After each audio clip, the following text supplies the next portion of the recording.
السلام علیکم ورحمۃ اللہ وبرکاتہ۔ دوستوں، میں ہوں معتصم باللہ قاسمی اور آپ دیکھ رہے ہیں کچھ دینی وظائف یوٹیوب چینل۔ بسم اللہ الرحمن الرحیم۔ دوستو، ایک صاحب پوچھتے ہیں کہ عدت میں کیا پابندیاں شامل ہیں؟ عدت کے دوران فون پر بات کرنا کیسا ہے؟ اس کے علاوہ کیا کیا چیزیں عدت میں منع ہیں؟ دیکھیں، عدت میں دو چیزیں ہوتی ہیں۔ پہلی بات تو یہ ہے، ایک تو ہوتی ہے طلاق کی عدت اور ایک ہوتی ہے موت کی عدت۔ کسی خاتون کے شوہر کا اگر انتقال ہو جائے تو 4 مہینے 10 دن اس پر عدت لازم ہے، اور اگر وہ خاتون پریگنینسی تھی تو ان کو بچہ پیدا ہونے تک عدت لازم ہے، چاہے وہ بچہ اگلے دن ہی پیدا ہو جائے شوہر کی موت کے، یا وہ ٹھیک 9 مہینے بعد پیدا ہو۔ جب تک بچہ نہیں پیدا ہو جاتا تو عدت ختم نہیں ہوگی۔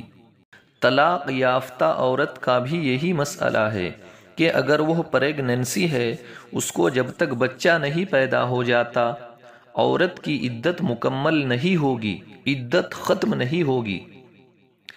باقی یہ کہ اگر پریگنینسی نہیں ہے تو پھر موت کی جو عدت ہے، شوہر اگر مر جائے تو 4 مہینے 10 دن ہے، اور طلاق کی عدت ہے 3 مینسز، 3 دفعہ مینسز آ کے گزر جائے۔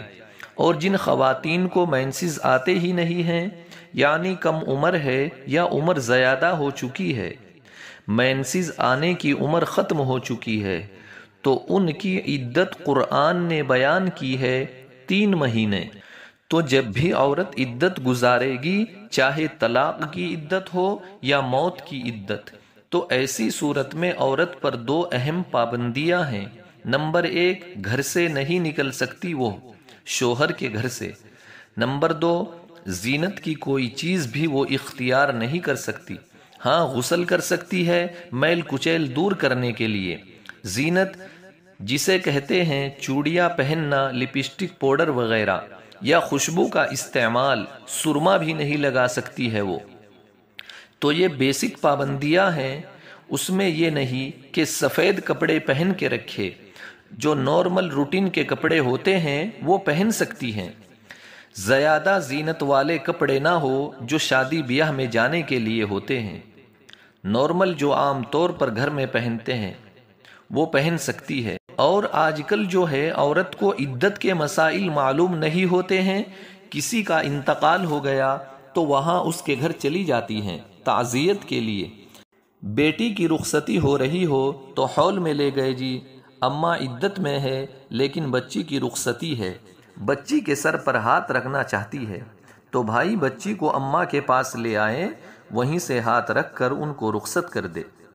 تو عدت جو ہے، اللہ تعالیٰ کا ایک حکم ہے عورت کے اوپر کہ عدت گزارنا لازم ہے، اور قرآن و سنت میں اس کے احکام بہت وضاحت سے آئے ہیں۔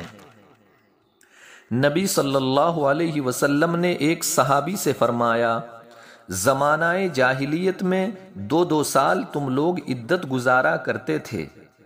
زمانہ جاہلیت میں یہ رواج تھا کہ 2 سال تک عدت میں رہے گی، اور مینگنیوں میں بٹھاتے تھے، گندگیوں میں اس کو۔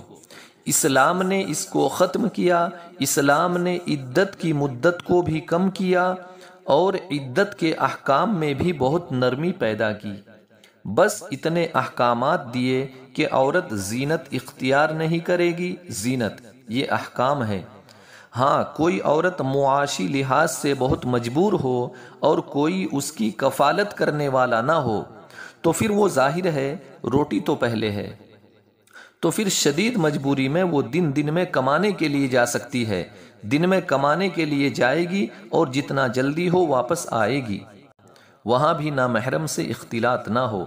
یہ جو مسئلہ پوچھا ہے کہ اس دوران فون پر بات کر سکتی ہے، تو اگر ضرورت کی بات ہے تو فون پر کی جا سکتی ہے، لیکن اپنے گھر کی 4 دیواری میں رہتے ہوئے۔ ضرورت کی اگر بات ہو، لیکن عورت پر جو نامحرم سے عام حالات میں بھی پردہ فرض ہے، عدت کے دوران یہ پردہ زیادہ فرض ہو جاتا ہے۔ عدت کے دوران نامحرم سے اختلاط یا بات چیت بلا وجہ کی بات چیت یہ زیادہ بڑا جرم ہے، زیادہ بڑا گناہ ہے۔ پوری بات آپ کو اچھی طرح سمجھ میں آ گئی ہوگی۔